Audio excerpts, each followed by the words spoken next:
Class 10 से math exercise 1.2 exercise है आपकी। और सवाल नंबर हमारा दूसरा है 510 और 92 का एलसीएम और एचसीएफ ज्ञात कीजिए। और उसमें भी आपको जांच कराया जा रही है। पिछले वीडियो में मैंने आपको जांच भी बताई थी, तो इसी प्रकार से जिस प्रकार से मैंने पिछले वीडियो में आपको सवाल सॉल्व कराया था 26 और 91 का, उसी तरह से हम दूसरा सवाल भी सॉल्व करेंगे। ठीक है, तो जरा ध्यान से देखिएगा। तो आपका जो सवाल है वो है 510 और 92। तो 510 की जो गुणनखंड है वो 510 की अलग कर लिए जाएंगे और 92 की अलग। तो सबसे पहले आपको संख्या को काटना है। तो यहाँ देखिए जो 510 को किससे कटेगी, 2 से, 2 दूनी 4 यानी 5 का 1 बचा तो 11 हो गया, 2 पंचा 10, फिर से 1 बचा, 2 पंचा 10। ठीक है, अब जो आपकी संख्या है 255 कैसे पहचानेंगे, हमारा 5 से कटेगा। तो जो नियम दिए गए वो हम आपको बाद में बताएंगे। तो यहाँ से शॉर्टकट में तरीका समझ लीजिए। यदि किसी संख्या के अंकों का योग 3 से घट जाए तो हमारी संख्या 3 से घटे, 5 और 5 10, 10 और 2 12, 12 हमारा 3 से घटेगा तो 3 भी हमारी 255 से कट जाएगी। तो 3 से 255 कटेंगे, 3 और 24, 1 बचा, 3 पंजा 15। अब जी हो गया आपका कितना 85 देखिए 8 और 5 13 होता है, 13 हमारा 3 से नहीं कटेगा तो ये 3 से नहीं कटेगा। अब बात आती है 5। यदि किसी संख्या का इकाई का अंक 5 और 0 है तो 5 ही से घटेगा, तो 5 से काटिए, 5 एकम 5, 5 सत्ते 35। अब 17 किससे कटेगा, 17 से, क्योंकि अभाज्य संख्या है, अभाज्य संख्या हमेशा अभाज्य संख्या से कटती है। और इसी प्रकार से 92 को काटेंगे, 2 चौको 8, कितना बचा 1, ठीक है, 2 छिक्के 12, 2 दूनी 4, 2 तिया 6, अब बचा 23, 23 एकम 23। अब इनके अलग अलग फैक्टर कर लिए, 510 के अलग लिख लीजिए, 2 गुणा 3 गुणा 5 गुणा 17।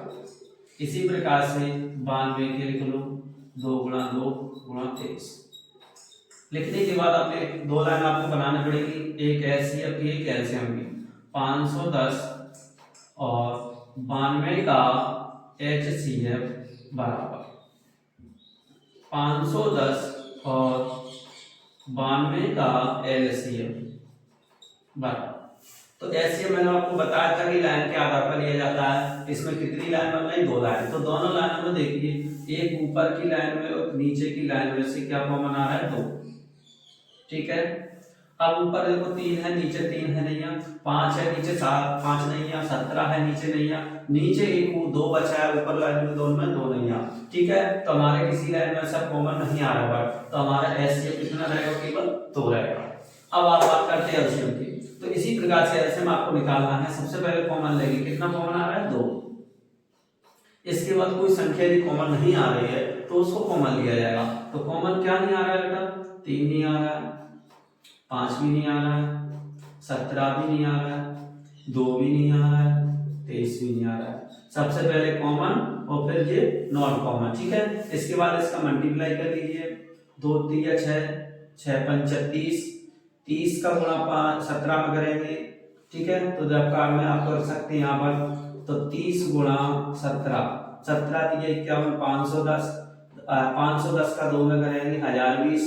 ठीक है, अब 1020 का 23 में कर दीजिए, 0 23 दूनी 46, 23 एकम 23, यानी कि 23460 आपका जी आ गया आंसर। ठीक है, एलसीएम का।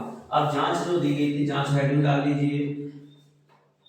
जांच में प्रश्न में पूछा गया था 2 संख्याओं का गुणनफल, 2 संख्याओं का गुणनफल, 2 संख्याओं का गुणनफल बराबर एचसीएफ गुणा एलसीएम। तो 2 संख्या कौन कौन सी है, 510 गुणा 91, 510 और 92। तो एचसीएफ कितना है आपके पास, 2, और एलसीएम 23460। ठीक है, तो अब आपने देखा कि 510 का मल्टीप्लाई करेंगे तो इधर संख्या आएगी, 23460 का मल्टीप्लाई करेंगे तो इधर आएगी। तो अब आपको करना क्या है कि जहां सवालों में यदि सही कर रहे हैं तो जांच करने के लिए क्या करना है, पहले बड़ी संख्या का मल्टीप्लाई नहीं करना, छोटी का कर लेंगे। ठीक है, तो छोटी इसमें आपके कौन सी, 23460 का गुणा 2 में कर लीजिए। तो 0 2 छक्के 12, 2 चौका 8 और 9, 2 3 6। ठीक है, और 2 एकम 2, 2 दूनी 4, तो 46,920 आया। ठीक है, तो इसी प्रकार से आप इसका मल्टीप्लाई करोगे तो इसका भी आंसर यही आएगा, क्योंकि जांच में दोनों पक्ष बराबर आना चाहिए, तभी हमारा सवाल सही जाएगा। तो करके देख लीजिए ये सवाल सही आ रहा है। ठीक है, और कमेंट्स में बताइए कि आपको सवाल कैसा लगा, और हमारे वीडियो को लाइक एंड सब्सक्राइब करें। धन्यवाद।